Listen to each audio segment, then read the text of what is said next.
In the dense jungles of Vietnam, where the air hung thick with humidity and the canopy blocked out the sun, American soldiers learned to fear things they could not see. The enemy was everywhere and nowhere, hidden in tunnels beneath their feet, concealed in villages that looked peaceful by day and deadly by night, watching from the shadows of trees that had stood for centuries before the first American boot ever touched Vietnamese soil. But of all the fears that haunted those young men, fears of booby traps that could tear a leg off, of ambushes that erupted without warning, of diseases that turned flesh necrotic in the tropical heat, there was one fear that cut deeper than the others.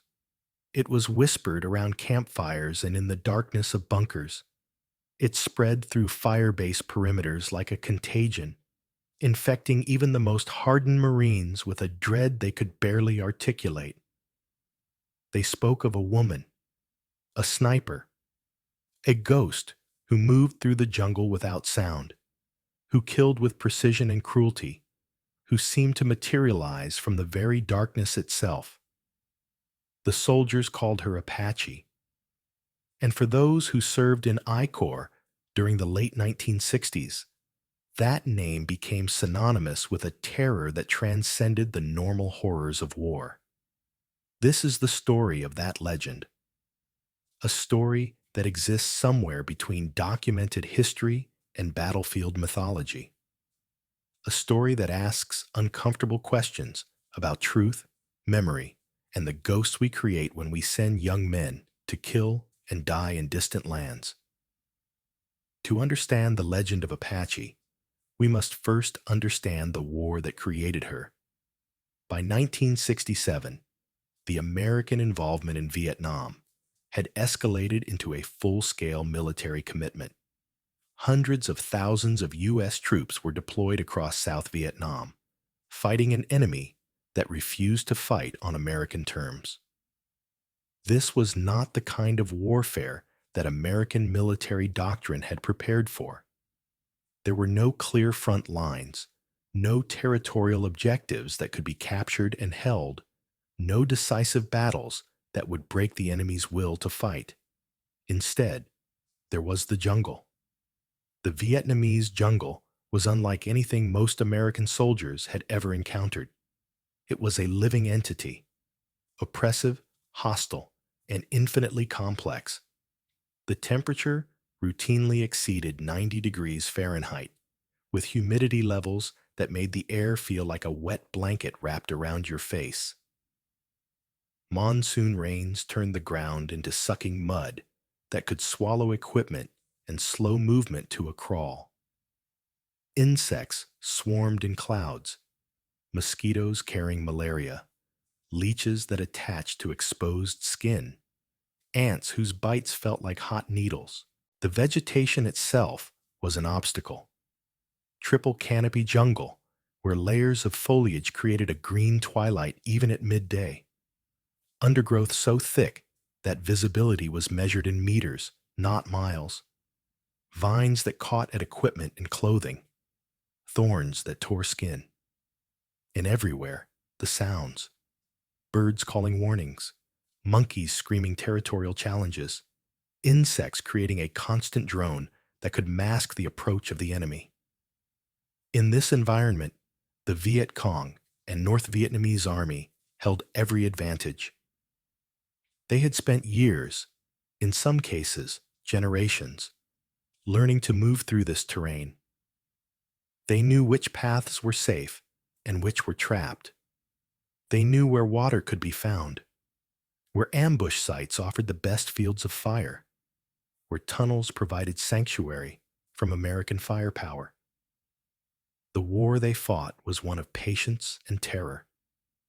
Booby traps were everywhere. Punji stakes smeared with human waste, hidden in pits along trails. Grenades rigged to tripwires, mines buried beneath the surface, waiting for the weight of an American boot. Snipers picked off isolated targets and disappeared before reinforcements could respond. Ambushes were carefully prepared and executed with devastating efficiency. Then the attackers melted back into the jungle or underground before artillery or air support could be brought to bear. And critically, the Viet Cong understood psychological warfare.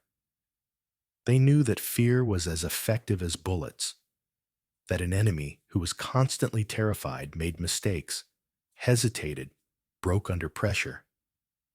They knew that Americans, far from home and fighting for objectives they barely understood, were vulnerable to a kind of psychological erosion that could be just as damaging as physical casualties.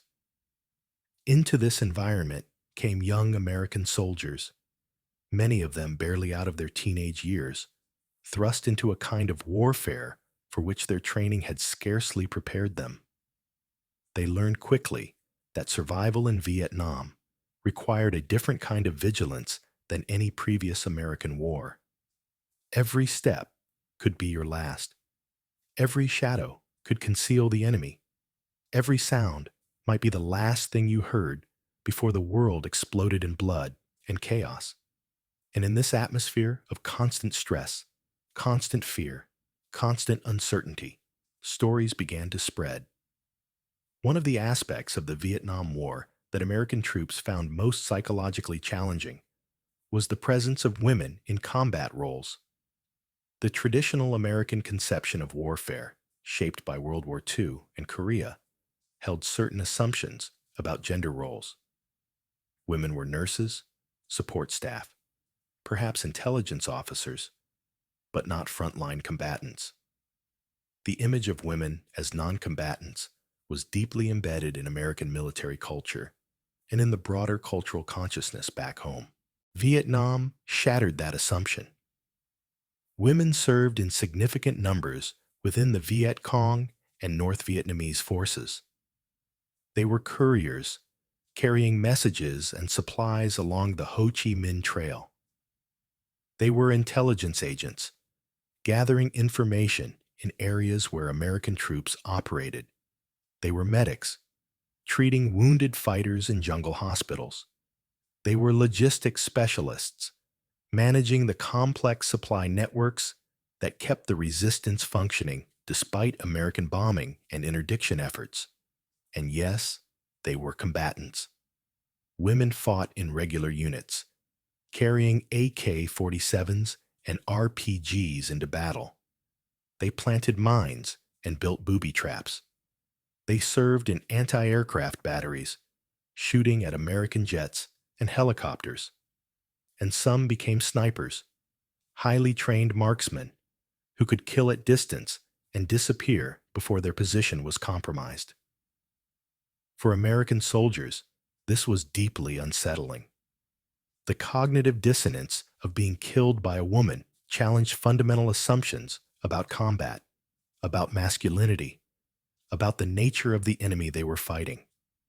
It created a psychological vulnerability that the Viet Cong were not above exploiting. Stories began to circulate about female fighters who were particularly effective, particularly ruthless. Some of these stories were undoubtedly based on real encounters. Others were exaggerations, growing in the telling as they passed from unit to unit. Still, others may have been deliberate propaganda spread by the Viet Cong to increase the psychological pressure on American troops. And among these stories, one began to stand out. A story about a woman sniper operating in the area around Hill 55, southwest of Da Nang. A woman who didn't just kill, who tortured, who used her victims as bait, drawing other Americans into kill zones, who seemed to possess an almost supernatural ability to move through the jungle undetected. The Marines gave her a name, Apache. The choice of that name is itself revealing. Apache, referencing the Native American warriors who had resisted American expansion in the Southwest during the 19th century, who had become symbols in American culture of savage resistance and guerrilla warfare. The name carried connotations of primitive violence, of an enemy who didn't fight according to civilized rules of war. Whether the woman, who became known as Apache, ever called herself by that name is unknown. Most likely, she had a Vietnamese name, a personal history, reasons for fighting that made sense within her own cultural and political context. But to the Americans who feared her, she became Apache, a symbol of everything terrifying about this war. The stories about Apache began appearing in late 1966 and intensified through 1967. They spread through the Marine units operating in our Corps with the speed and virulence of a disease, carried by men rotating between fire bases, passed along in letters home, whispered in the darkness when sleep wouldn't come. The accounts varied in details, but shared common elements. Apache was described as a woman, young, small in stature, physical characteristics that would have made her difficult to spot in the jungle and allowed her to move through tight spaces in the dense vegetation. She was said to be an exceptional marksman, capable of making shots at distances that would challenge even highly trained military snipers. She operated primarily in the area southwest of Da Nang, in the jungle valleys and ridgelines that provided ideal sniper terrain. But it was the stories about her methods that truly terrified the Marines who heard them. According to the accounts that circulated through the units, Apache didn't simply kill efficiently and disappear like other Viet Cong snipers. She was said to take prisoners, American soldiers who had been separated from their units, captured during ambushes, or found wounded after firefights. These prisoners, the stories claimed, were subjected to prolonged torture. Not interrogation with the goal of extracting intelligence, but torture that seemed designed purely to inflict maximum suffering. The most disturbing element of these accounts was what happened next. According to the stories, Apache would stake her victims out in clearings or near trails where American patrols might pass. The men would be alive, barely, their screams carrying through the jungle for hours or even days. The intent, clearly, was to draw other Americans to the location, where Apache would be waiting with her rifle, ready to kill anyone who responded to their comrades' agony.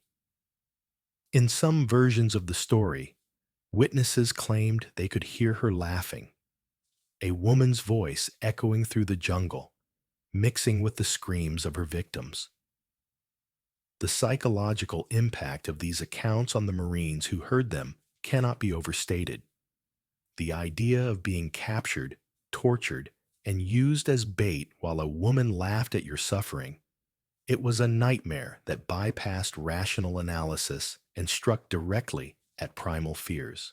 Were these stories true? That question would haunt historians and veterans for decades to come.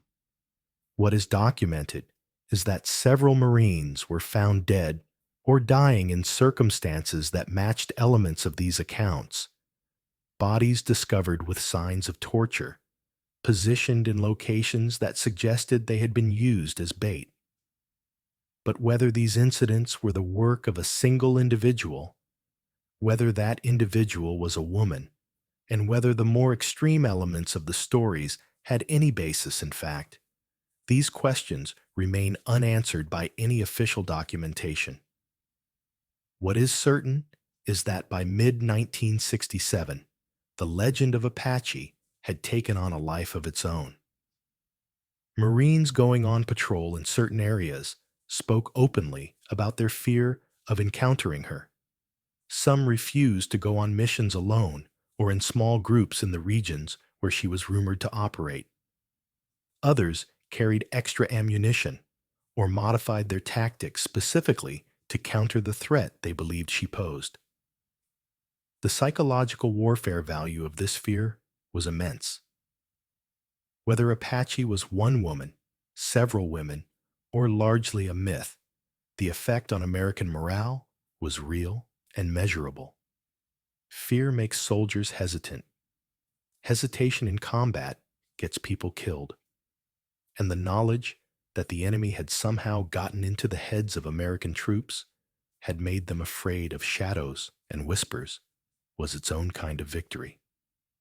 Into this atmosphere of fear and rumor came a man who would become forever linked with the Apache legend, Carlos Hathcock. Staff Sergeant Carlos Hathcock was not a typical Marine. Born in Arkansas in 1942, he had grown up hunting in the Ozark Hills, learning the patience and precision that would later make him one of the most effective snipers in American military history. He joined the Marines in 1959 and quickly distinguished himself as a marksman, winning multiple shooting competitions before deploying to Vietnam in 1969-1966. By 1967, Hathcock was already a legend within the Marine sniper community. He had achieved 93 confirmed kills. Kills that had been witnessed and verified by other Marines, though the actual number was certainly higher, as many of his solo missions produced kills that could not be officially confirmed. He was known for his discipline, his patience, and his willingness to spend days or even weeks in the field stalking a single target. Hathcock had a distinctive signature. He wore a white feather in his bush hat. In an environment where every other soldier did everything possible to blend into the jungle, to become invisible, Hathcock's white feather was a deliberate provocation. It announced his presence. It was a challenge to the enemy. Here I am. Come and find me, if you can. The Viet Cong knew about the sniper with the white feather. They called him Long Trang, White Feather, and they placed a bounty on his head. The amount varied in different accounts, from $30,000 to $50,000, an enormous sum that reflected both the threat Hathcock posed and the propaganda value his death would have represented. Hathcock's reputation was built on more than just his kill count.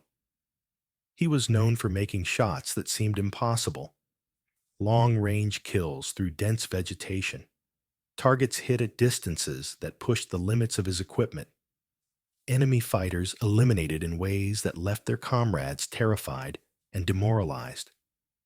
He understood that sniping was as much psychological warfare as it was marksmanship. Every kill sent a message. Nowhere is safe.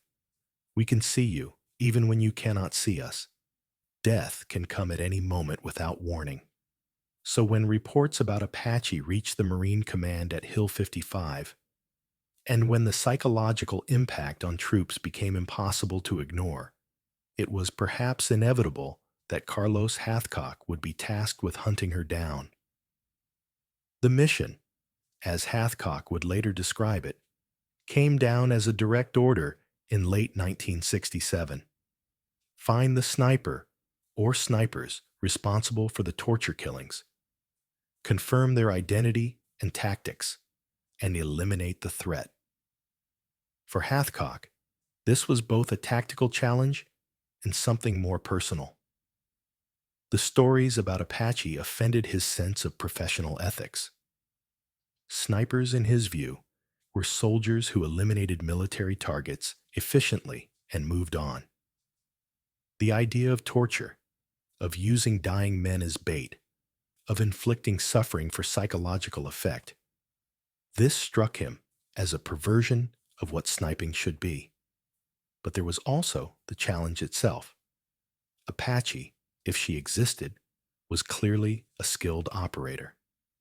Hunting her would require all of his abilities, all of his experience, everything he had learned in years of stalking human prey through some of the most hostile terrain on Earth. It was, in a sense, the ultimate test the white feather against the phantom, the hunter against the ghost. Hathcock's account of hunting Apache, as he would later relate it in interviews and in the biographical accounts of his service, reads like something from a thriller novel. But the details he provided were consistent across multiple tellings, and they matched the operational patterns that other snipers used in Vietnam. He deployed into the field southwest of Hill 55 with his spotter, moving slowly into the areas where Apache had reportedly been active. This was not a mission measured in hours or even days. Hathcock spent weeks in the jungle, moving from position to position, observing, waiting, looking for any sign of his quarry. The jungle warfare environment made this kind of hunt extraordinarily difficult. Unlike conventional sniping, where you might observe enemy positions from a distant hide and wait for a target of opportunity, hunting a sniper in dense jungle was like playing a three-dimensional chess game where your opponent could see the board as well as you could, and where a single mistake would be fatal. Hathcock described moving through the jungle in extreme slow motion, sometimes covering only a few hundred meters in an entire day. Every branch that might crack underfoot had to be avoided. Every movement had to be calculated to avoid catching light or creating silhouettes. Even breathing had to be controlled, because in the absolute stillness of certain jungle moments, the sound of breath could carry. He looked for signs: disturbed vegetation, footprints in mud, scratches on bark that might indicate someone had passed recently. He watched for the behavior of animals and birds because they would react to human presence, and those reactions could tell a skilled observer that someone else was moving through the jungle nearby. And he thought like his quarry. Where would a sniper set up to observe the clearings where tortured prisoners had been found? What routes would provide good egress after a kill? Where were the water sources that a sniper would need to sustain themselves during extended operations? According to Hathcock's account, the hunt reached its climax when he identified a clearing that showed signs of repeated use, a place where stakes had been driven into the ground, where blood had soaked into the earth, where the surrounding vegetation showed evidence of observation positions. This was one of Apache's killing grounds. Hathcock positioned himself with a view of the clearing and waited. Hours turned into a day, then 2 days. The discipline required for this kind of patience is difficult for most people to comprehend. Lying absolutely still, controlling your breathing, managing pain and discomfort, maintaining focus while insects crawled across your face and skin, never allowing your attention to waver, because the moment you stopped being vigilant might be the moment your enemy appeared. And then, according to Hathcock, she did appear. A figure emerged from the jungle on the far side of the clearing, small, moving with the confidence of someone on familiar ground, carrying a rifle. Through his scope, Hathcock could see her face. Young, he would later say, surprisingly young. For a moment, she stood in the clearing, scanning the tree line, and Hathcock had the shot. He described the moment with the clinical precision of a professional discussing his craft. Range, approximately 300 to 350 meters. Wind, minimal. Light, late afternoon, clear. Target, center mass, stationary. He controlled his breathing, found the space between heartbeats, and squeezed the trigger. The shot, according to Hathcock, struck true. Through his scope, he watched the target fall. He maintained his position, watching for any sign that this might be a trap, that other enemy fighters might be nearby.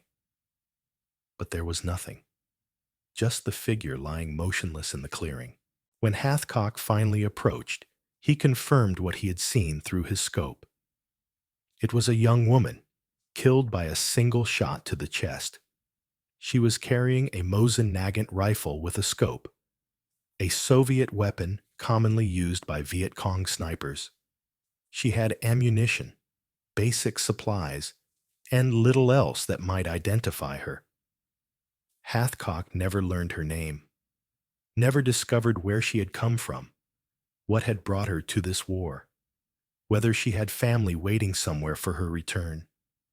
In his accounts, he expressed a kind of professional respect mixed with relief. Respect for her skills as an operator. Relief that the threat she represented had been eliminated. Whether this woman was actually the person responsible for the torture killings attributed to Apache, Hathcock could not definitively say. He believed she was, based on the location, the timing, and the reports from other units. But belief is not the same as certainty. And here we arrive at the central problem with the Apache story: separating fact from fiction, documented reality from battlefield mythology. What can be stated with certainty is limited. Carlos Hathcock was a real person, a highly decorated Marine sniper whose service in Vietnam is extensively documented. He did claim to have killed a female sniper in the area southwest of Da Nang in late 1967. This much is confirmed by his service records and by the biographical accounts written about him. What cannot be confirmed is almost everything else about the Apache legend. There are no official military records that document a Viet Cong operative known as Apache. No declassified intelligence reports that confirm her existence or describe her operations. No North Vietnamese or Viet Cong documents that have come to light naming a specific individual who matches the description. No Vietnamese veterans who have come forward to confirm the story. The torture killings that were attributed to her did occur. Several Marines were found dead in circumstances that match the basic elements of the Apache stories. But whether these killings were the work of a single individual, whether that individual was female, and whether the more extreme elements of the accounts have any basis in fact, none of this can be verified through official documentation. This absence of confirmation has led historians and military analysts to several possible conclusions. The first possibility is that Apache was real, essentially as described. She was a Viet Cong sniper, an irregular warfare specialist who operated in the Da Nang area, who did engage in torture killings as part of psychological warfare operations, and who was eventually killed by Carlos Hathcock. The absence of documentation could be explained by the chaotic nature of record-keeping in the Viet Cong, by the destruction of records during the war, or by deliberate suppression of information that might be embarrassing or controversial. The second possibility is that Apache was a composite figure. There may have been multiple female Viet Cong operatives working in the area, perhaps several snipers and irregular warfare specialists whose actions became conflated in the stories told by American troops. The name Apache became attached to various incidents, creating a legend that was based on real events but not attributable to any single individual. Hathcock may indeed have killed one of these operatives, but whether she was responsible for all the acts attributed to Apache is uncertain. The third possibility is that Apache was largely or entirely mythological. The torture killings were real, but they were conducted by various Viet Cong units as part of standard psychological warfare operations. The legend of a specific individual, particularly a woman, grew from the American troops' need to make sense of these horrifying incidents, to give them a face and a name, to create a target that could be hunted and eliminated. In this interpretation, Hathcock killed a real person, but that person may or may not have had any connection to the specific acts attributed to Apache. Each of these possibilities has support from different sources. Veterans who served in the area during that period offer conflicting accounts, some insisting they personally knew Marines who encountered Apache, others dismissing the entire story as barracks rumor that got out of hand. Historians who have studied the Vietnam War note that this kind of mythologizing was common on both sides of the conflict. American troops developed elaborate legends about enemy capabilities, stories about vast tunnel complexes that could hide entire divisions, about Viet Cong who could move through the jungle without making a sound, about North Vietnamese soldiers who could endure wounds that would kill an American. Many of these legends had kernels of truth, but grew far beyond the reality in the retelling.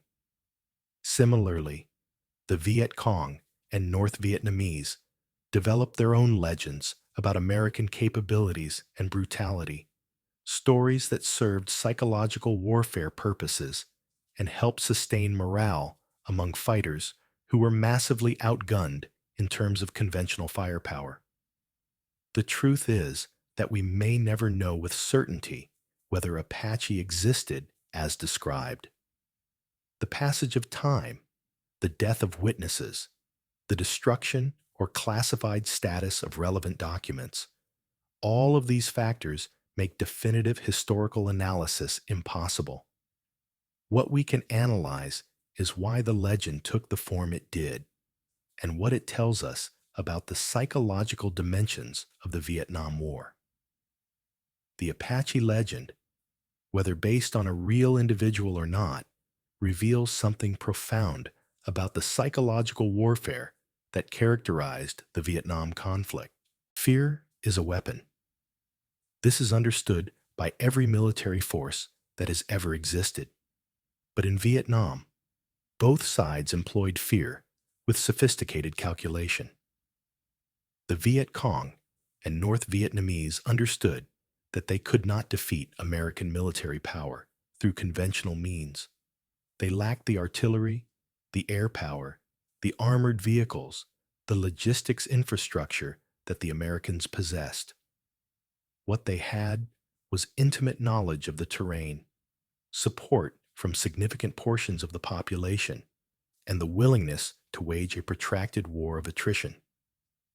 In this context, psychological warfare became as important as physical combat, making American soldiers afraid of booby traps, afraid of ambushes, afraid of an enemy who could strike from anywhere and disappear, was a force multiplier. Fearful soldiers made mistakes. They shot at shadows, wasted ammunition, called in airstrikes on empty positions. They became exhausted, paranoid, unable to distinguish real threats from imagined ones. Their combat effectiveness degraded over time. The legend of Apache worked on multiple psychological levels. First, there was the basic fear of being killed by a skilled sniper, a fear that all soldiers face, but one that was particularly acute in the jungle environment where visibility was limited and cover was uncertain. Second, there was the fear of torture, of suffering prolonged agony rather than a quick death. This fear was amplified by the accounts of finding Marines who had been tortured and used as bait, which were horrifyingly real regardless of whether Apache herself existed. But there was a third, deeper psychological element: the challenge to masculine identity. For American soldiers raised in the cultural context of the 1950s and 1960s, being killed by a woman represented a kind of ultimate humiliation. The culture they came from had rigid gender roles, and those roles did not include women as combat killers. The cognitive dissonance created by the idea of a female sniper who was more skilled, more deadly, more ruthlessly effective than male American Marines. This created a psychological vulnerability that went beyond rational fear. The Apache legend played into deep-seated anxieties about gender, power, and masculinity. She was described in accounts as small, young, feminine, but also as cruel, savage, inhuman in her capacity for violence. This combination of feminine appearance and masculine violence created a figure that was profoundly unsettling on a psychological level. From the Viet Cong perspective, if the Apache story was deliberately cultivated as propaganda, and we have no definitive evidence whether it was or not, it would have been a brilliant psychological operation. It cost nothing to spread rumors. It required no resources to plant stories among prisoners who were released to ensure that certain information reached American intelligence channels, to cultivate and amplify the legend. And the psychological impact on American troops was measurable and significant. But there's another dimension to consider: what the Apache legend reveals about how American soldiers processed the trauma of the Vietnam War. Combat trauma creates a need to make sense of experiences that often make no sense. The randomness of death in Vietnam, the way a booby trap could kill your best friend while you walked past unharmed, the way mortar rounds fell without warning, the way enemy fire could erupt from a village that looked exactly like a dozen other peaceful villages. This randomness was psychologically unbearable for many soldiers, creating legends, giving names and faces to threats, turning the chaotic and random into something specific and targetable. This was a coping mechanism. If there was an Apache, if she was real and she could be found and killed, then the war had some structure, some logic. Evil could be located and eliminated. Chaos could be transformed into narrative. In this sense, whether Apache was real or not almost didn't matter. She served a psychological function for the soldiers who told her story, who feared her, who took comfort in eventually believing she had been eliminated. She represented everything terrifying about the war, and killing her, or believing she had been killed, provided a sense of control, however illusory, over an environment that was fundamentally uncontrollable. Carlos Hathcock returned from Vietnam in 1969 after being severely injured when the vehicle he was riding in struck a mine. He survived, though with burns covering much of his body and injuries that would plague him for the rest of his life. He continued to serve in the Marines as a sniper instructor, training the next generation of American snipers until medical retirement in 1979. In the years after the war, Hathcock spoke extensively about his experiences. He gave interviews, cooperated with biographers, and became something of a legend himself within the military sniper community. And he continued to tell the story of Apache, maintaining until his death in 1999 that she had been real, that he had hunted and killed her, that she had been everything the stories claimed. Was he telling the truth as he remembered it? Almost certainly. Was his memory accurate in all details? That's a more difficult question. Human memory, particularly memory of traumatic events, is notoriously unreliable. We now know from decades of psychological research that memories can be altered in the remembering, that details can be added or changed without conscious awareness, that emotionally charged experiences can be remembered with vivid clarity yet contain significant errors. Hathcock experienced extensive combat trauma in Vietnam. He killed at least 93 people, probably significantly more, at close range through a telescopic sight, watching them die in intimate detail. He operated for extended periods in extreme stress conditions, with minimal sleep, poor nutrition, and constant threat of death. He was severely injured and nearly died in the mine strike. These experiences would have left profound psychological scars. It is entirely possible that Hathcock's memory of hunting and killing Apache was completely accurate. It is also possible that over the years of retelling, his memory incorporated elements from stories he'd heard, conflated different incidents, or filled in gaps with details that seemed right even if they weren't precisely what had occurred. This is not to suggest that Hathcock was lying or deliberately embellishing. It is simply to acknowledge that memory is imperfect, especially memory of traumatic events, especially memory that has been retrieved and retold hundreds of times over decades. The legacy of the Apache story extends beyond Hathcock's personal account. The legend has been incorporated into the broader mythology of the Vietnam War. It appears in books, documentaries, online discussions, and military training contexts. It has become part of the cultural narrative about the war, a story that captures something essential about the conflict's psychological dimensions, even if its factual basis remains uncertain. For some veterans, the Apache story represents the cruelty and savagery of the enemy they fought against. It validates their perception of the Viet Cong as terrorists who didn't follow the rules of civilized warfare. It explains, in some way, the brutality of the war and justifies the extreme measures that were sometimes taken in response. For others, particularly historians and analysts who take a more critical view of the war, the Apache story represents how myths are created and sustained in wartime, how propaganda works on both sides of a conflict, how stories that support particular narratives are amplified while contradictory evidence is ignored or suppressed.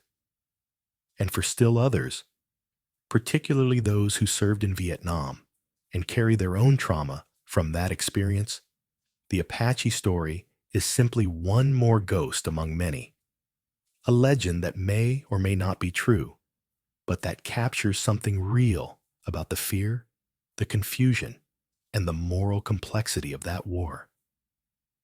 Was there ever a woman named Nguyen Thi Linh, or any other name, who served as a Viet Cong sniper in the area southwest of Da Nang during 1967? Who developed exceptional skills in marksmanship and jungle warfare? Who participated in psychological warfare operations that included torture of prisoners? Who became the basis for the legend of Apache? We don't know. Did Carlos Hathcock kill such a person in the circumstances he described, ending a campaign of terror that had traumatized American troops for months? We don't know. Were the torture killings attributed to Apache the work of a single individual, or were they part of broader Viet Cong psychological warfare operations conducted by multiple units and operatives? We don't know. Did the legend of Apache serve a psychological warfare purpose for the Viet Cong, whether they actively cultivated it or simply allowed it to spread among superstitious and traumatized American soldiers? We don't know. These questions may never be answered definitively. The passage of time has made it increasingly unlikely that conclusive evidence will emerge. The veterans who might have provided first-hand testimony are aging and dying. The documents that might clarify the historical record remain classified, were destroyed during the war, or never existed in the first place. What we can say with certainty is that the legend existed and that it had real effects. American soldiers were genuinely afraid of Apache. That fear influenced their behavior, their tactics, their psychological state. Whether the source of that fear was a real individual or a collective myth almost doesn't matter from the perspective of understanding the war's psychological dimensions. We can also say that the legend reveals something important about how wars are experienced and remembered. The facts of combat, the dates, the casualty figures, the tactical movements, these can be documented with reasonable accuracy. But the experience of combat, the psychological reality of what it feels like to fight and kill and watch friends die, the moral complexity of participating in violence that is simultaneously necessary and horrifying, these dimensions of war cannot be captured in official reports. Stories capture them instead. Legends, myths, the things soldiers tell each other in the darkness, the narratives they construct to make sense of experiences that resist sense-making. Apache, whether she was real or not, is one of these stories. She represents the fear of the invisible enemy, the psychological toll of fighting a war where the normal rules didn't seem to apply, the challenge of maintaining humanity in circumstances that seemed designed to strip it away. In the end, the question of whether Apache existed may be less important than what her legend reveals about the nature of war itself. War creates ghosts. Not just the literal ghosts of the dead, though those are real enough and haunt the survivors for decades, but also the ghosts of memory, of trauma, of experiences that cannot be fully processed or understood. These ghosts take the form of stories, legends, myths that carry emotional truths, even when their factual basis is uncertain. The Apache legend is one such ghost. It haunted the Marines who served in I Corps during 1967, who went on patrol knowing that somewhere in the jungle a skilled sniper might be watching, waiting, preparing to kill. It haunted Carlos Hathcock, who carried the memory of hunting and killing her, or someone he believed was her, for the rest of his life.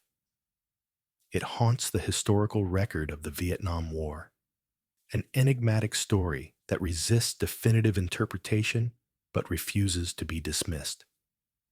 What did Apache represent? Perhaps different things to different people. To the soldiers who feared her, she was the embodiment of everything terrifying about the war. The invisible enemy, the cruel death, the sense that the jungle itself was hostile and alive with malevolent purpose. To the Viet Cong, if she was real, and if they knew about the legend she had inspired, she may have represented the possibility of resistance, the idea that even vastly outgunned fighters could strike fear into the most powerful military on Earth. To historians, she represents the challenge of documenting a war where truth and propaganda were hopelessly intertwined, where psychological warfare was as important as physical combat, where legends could be as powerful as facts. And to us, looking back more than 50 years after these events, Apache represents a question that extends beyond the Vietnam War. How do we remember wars? What stories do we tell about them? How do we separate truth from myth when both are shaped by trauma, by political agendas, by the human need to make narrative sense of chaos? The young woman that Carlos Hathcock killed in that jungle clearing in 1967, if she existed, was a human being. She had a name, a family, a life before the war. She had reasons for fighting, beliefs that motivated her, experiences that shaped her. She felt pain and fear and possibly regret. She was not a monster, despite the stories that were told about her. She was a soldier in a war, doing things that war required, paying the ultimate price that war demands. The same could be said of Carlos Hathcock, of the Marines who feared Apache, of all the soldiers on both sides who fought in that jungle half a century ago. They were human beings caught in circumstances largely beyond their control, trying to survive. trying to make sense of the senseless, trying to preserve some fragment of their humanity in an environment that seemed designed to destroy it. Wars create legends because human beings need stories. We need narratives that give structure to chaos, that provide meaning where there might be none, that allow us to process experiences too overwhelming to confront directly. The legend of Apache served this function for the soldiers who told her story. Whether every detail was true, whether some details were true, or whether the entire story was a collective construction built from fragments of reality and wells of fear. In some ways, these questions matter less than the fact that the legend existed and served a purpose. But there is danger in these legends too. When we turn enemies into monsters, into inhuman creatures of pure evil, we make it easier to commit atrocities ourselves. When we reduce complex human beings to archetypes and symbols, we lose sight of the fundamental humanity that should constrain even the conduct of war. The legend of Apache, with its emphasis on torture and cruelty, made it easier for American soldiers to see all Viet Cong as savages, to dehumanize the enemy, to justify actions that might otherwise be difficult to rationalize. This is perhaps the deepest lesson of the Apache story, that the ghosts we create in wartime have power over us. They shape how we think, how we act, what we become. And long after the war ends, they remain, haunting memory, distorting history, influencing how future generations understand what happened and why.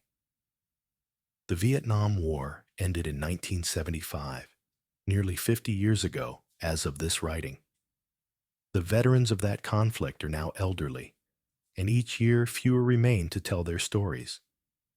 The jungles where they fought have regrown, covering the scars of war with new vegetation. The fire bases and landing zones have been reclaimed by the forest. The physical evidence of that war gradually disappears. But the legends remain.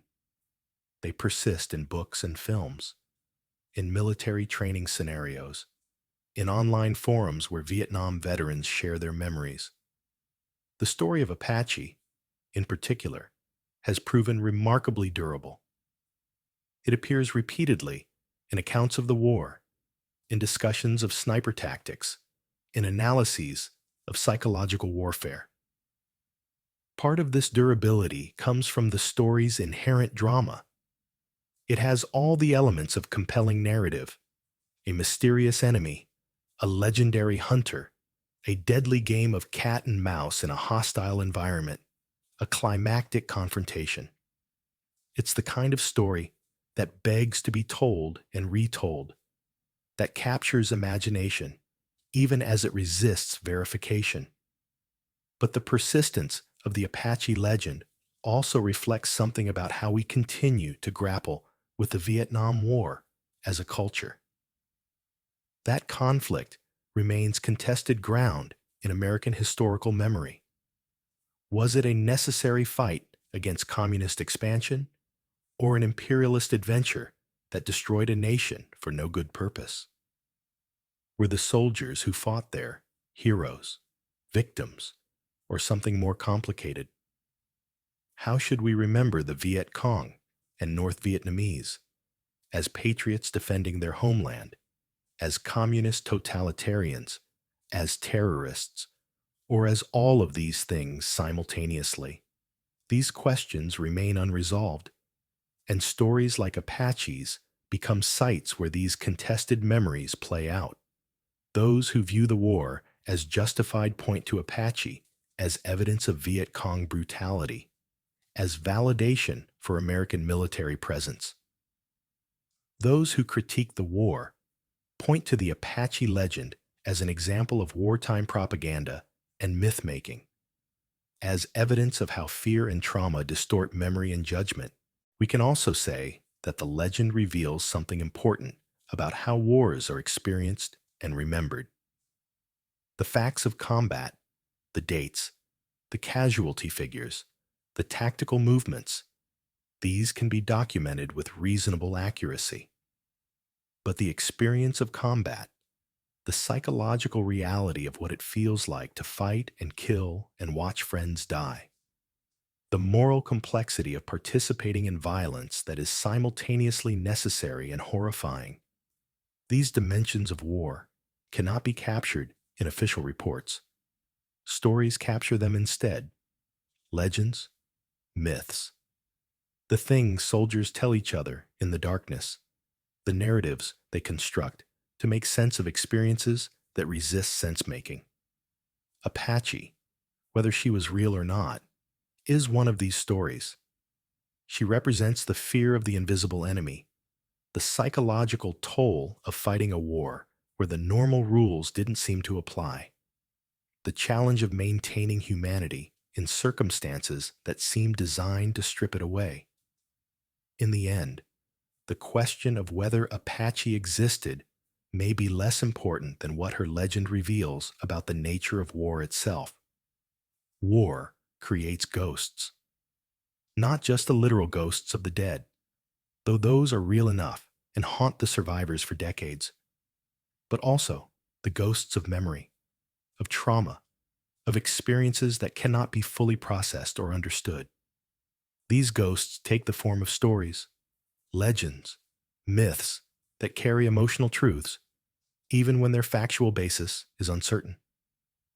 The Apache legend is one such ghost. It haunted the Marines who served in I Corps during 1967, who went on patrol knowing that somewhere in the jungle a skilled sniper might be watching, waiting, preparing to kill. It haunted Carlos Hathcock, who carried the memory of hunting and killing her, or someone he believed was her, for the rest of his life.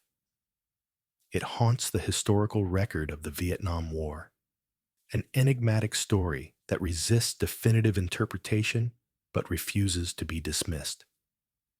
What did Apache represent? Perhaps different things to different people.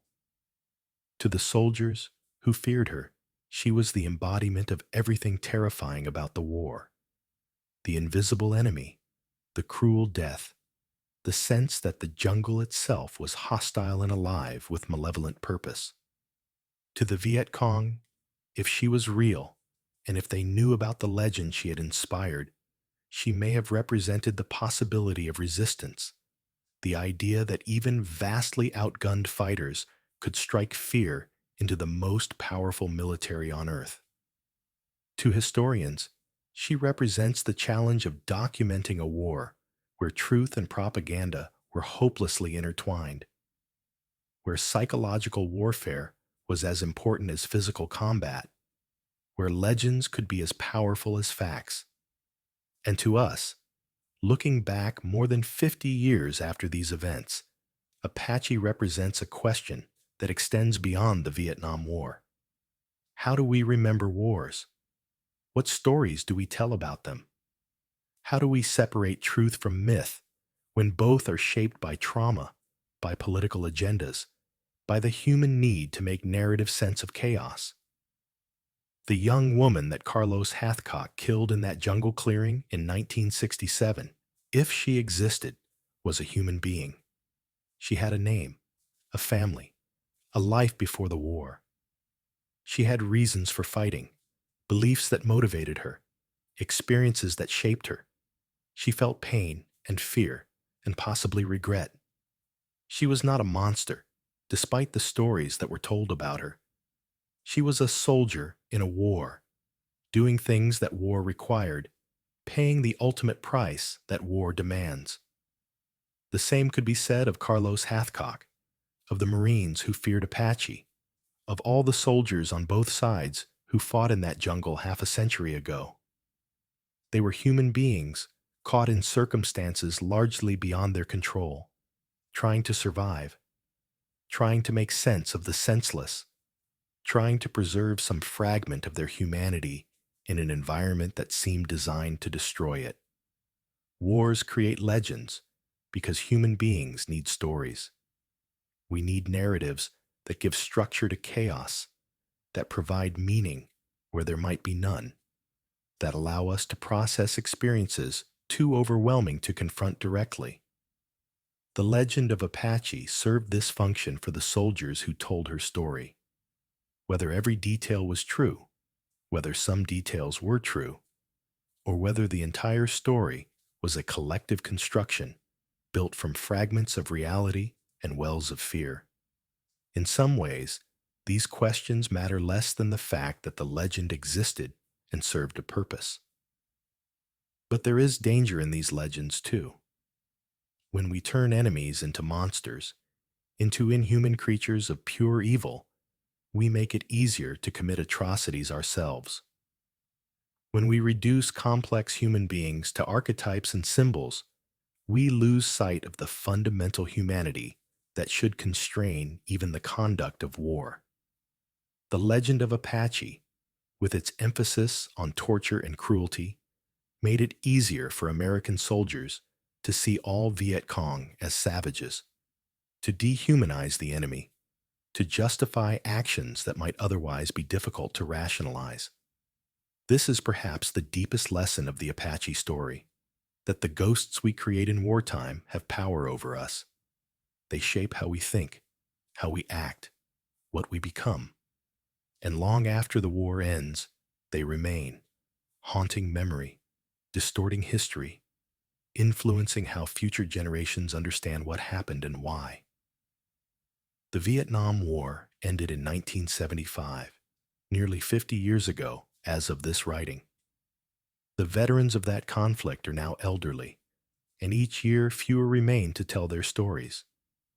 The jungles where they fought have regrown, covering the scars of war with new vegetation. The fire bases and landing zones have been reclaimed by the forest. The physical evidence of that war gradually disappears. But the legends remain. They persist in books and films, in military training scenarios, in online forums where Vietnam veterans share their memories. The story of Apache, in particular, has proven remarkably durable. It appears repeatedly in accounts of the war, in discussions of sniper tactics, in analyses of psychological warfare.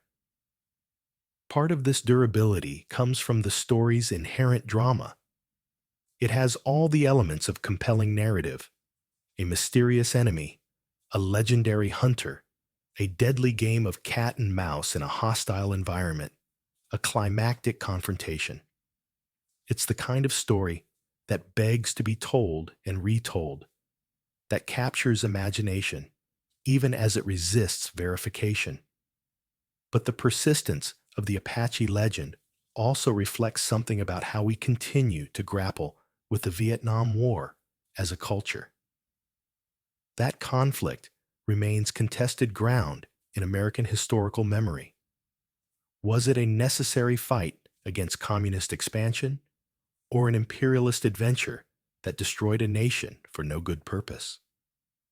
Were the soldiers who fought there heroes, victims, or something more complicated? How should we remember the Viet Cong and North Vietnamese? As patriots defending their homeland, as communist totalitarians, as terrorists, or as all of these things simultaneously? These questions remain unresolved, and stories like Apache's become sites where these contested memories play out. Those who view the war as justified point to Apache as evidence of Viet Cong brutality, as validation for American military presence. Those who critique the war point to the Apache legend as an example of wartime propaganda and myth-making, as evidence of how fear and trauma distort memory and judgment. The truth, most likely, is that both perspectives contain elements of validity.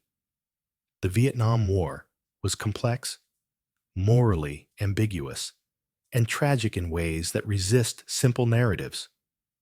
The Viet Cong and North Vietnamese forces did engage in tactics that most would consider brutal: torture of prisoners, use of civilian shields, terror campaigns against populations suspected of collaborating with the South Vietnamese government or Americans. These things happened, and they were real atrocities that caused real suffering. But American forces also committed atrocities. The My Lai massacre being only the most infamous example of a pattern of violence against civilians that was more widespread than the official histories often acknowledge. The use of Agent Orange, napalm, and carpet bombing created suffering on a massive scale. The body count mentality, the free fire zones, the treatment of all military-age males in certain areas as combatants, these policies led to the deaths of countless civilians. War is never clean. It is never simple. And the Vietnam War was less clean and less simple than most. Apache, whether she was real or legend, exists in this moral complexity. If she was real and did engage in torture killings, those actions were atrocities that cannot be justified. Even as we acknowledge the asymmetric nature of the conflict and the limited options available to Viet Cong forces. If she was primarily legend, then her story reveals how both sides used propaganda and psychological warfare, how fear was weaponized, how the fog of war obscured truth until it became nearly impossible to recover. More than 5 decades after Carlos Hathcock claimed to have killed Apache in a jungle clearing southwest of Da Nang, what can we conclude about her story? We can say with confidence that the legend existed and had real effects on the morale and psychology of American troops in War Corps during 1967. We can document that soldiers genuinely feared her, that her story spread through Marine units with the characteristics of an urban legend or folklore, that military leadership took the report seriously enough to task their most skilled sniper with eliminating the threat. We can say that torture killings of American prisoners did occur in the area and time period associated with the Apache legend, and that these incidents were part of broader Viet Cong psychological warfare operations designed to create fear and undermine American combat effectiveness. We can say that Carlos Hathcock, a highly credible source with an established reputation for honesty and an extensive documented combat record, consistently maintained that he had killed a female Viet Cong sniper who he believed was responsible for these atrocities. But we cannot say definitively whether the legend of Apache referred to a single real individual, whether the person Hathcock killed was actually responsible for the acts attributed to Apache, or whether the story grew through a process of myth-making that incorporated real events but transformed them into something larger than their factual basis could support. This uncertainty is not a failure of historical method. It is, rather, an acknowledgement of the fundamental nature of war as a human experience. War creates conditions where truth becomes elusive.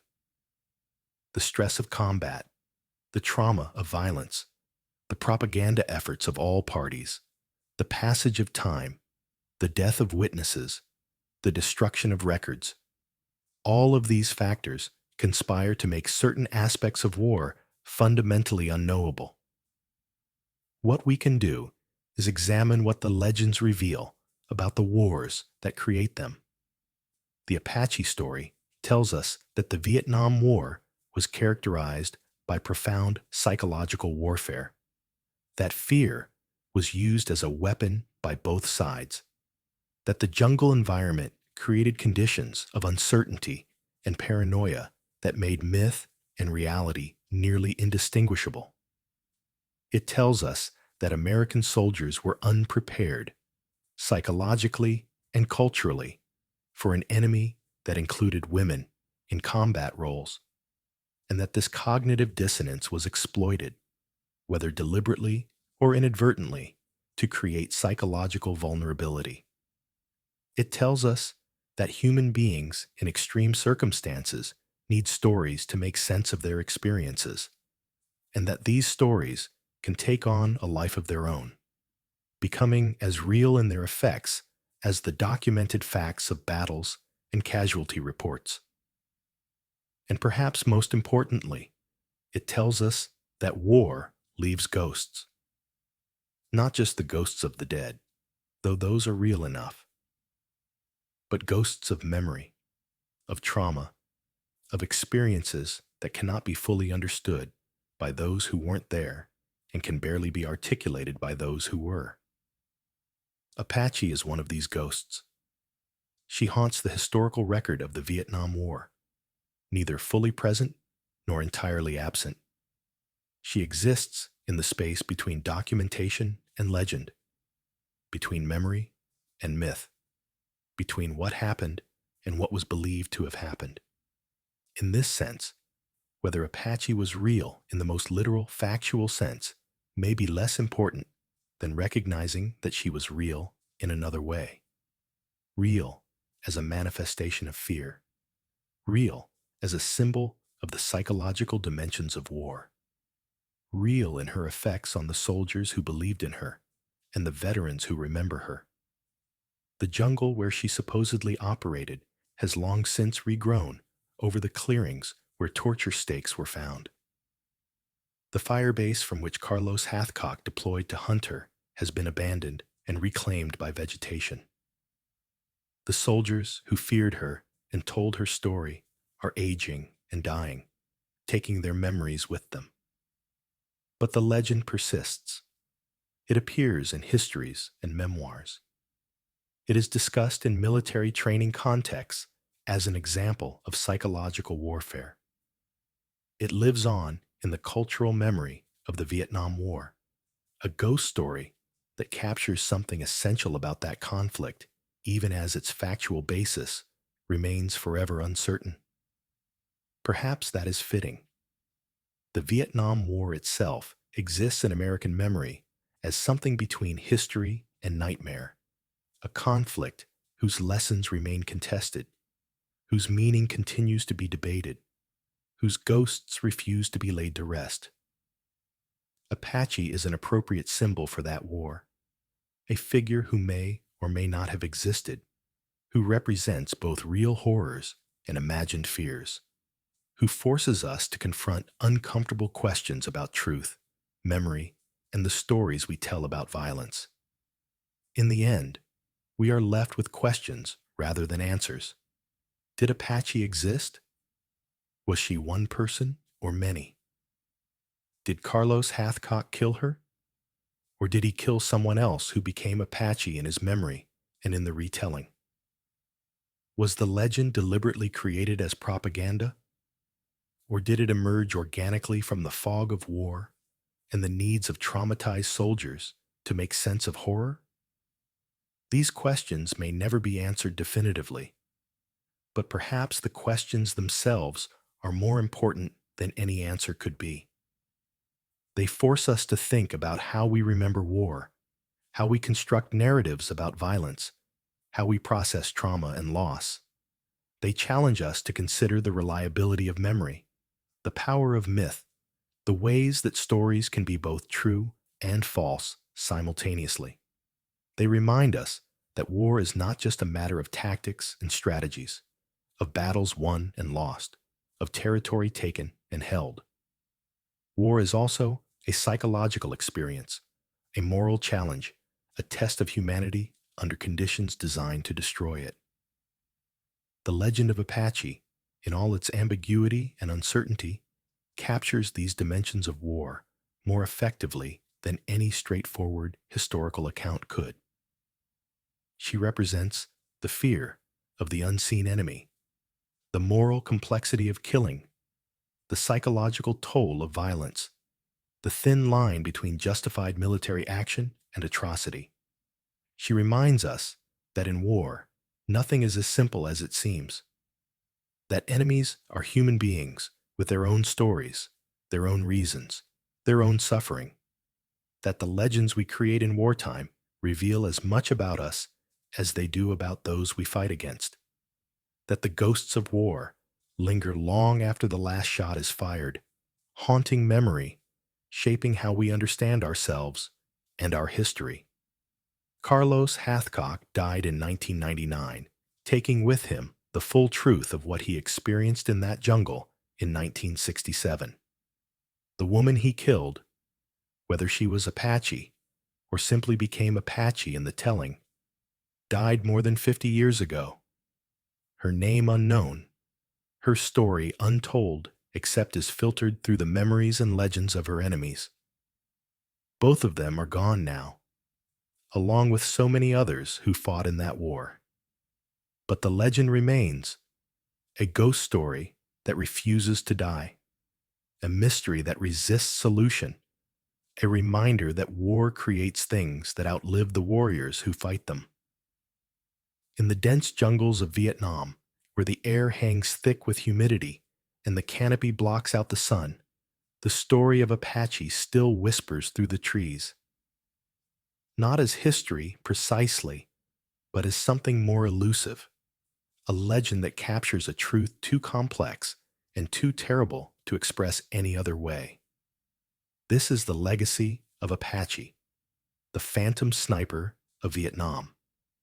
Not a name in the history books, not a confirmed entry in the casualty lists, but a ghost that haunts our understanding of war itself. A reminder that in the jungle, in the darkness, in the space between truth and terror, legends are born. And once born, they never truly die. They simply wait in the shadows, ready to be told again to new audiences, in new times, carrying their warnings and their mysteries forward into whatever wars may come.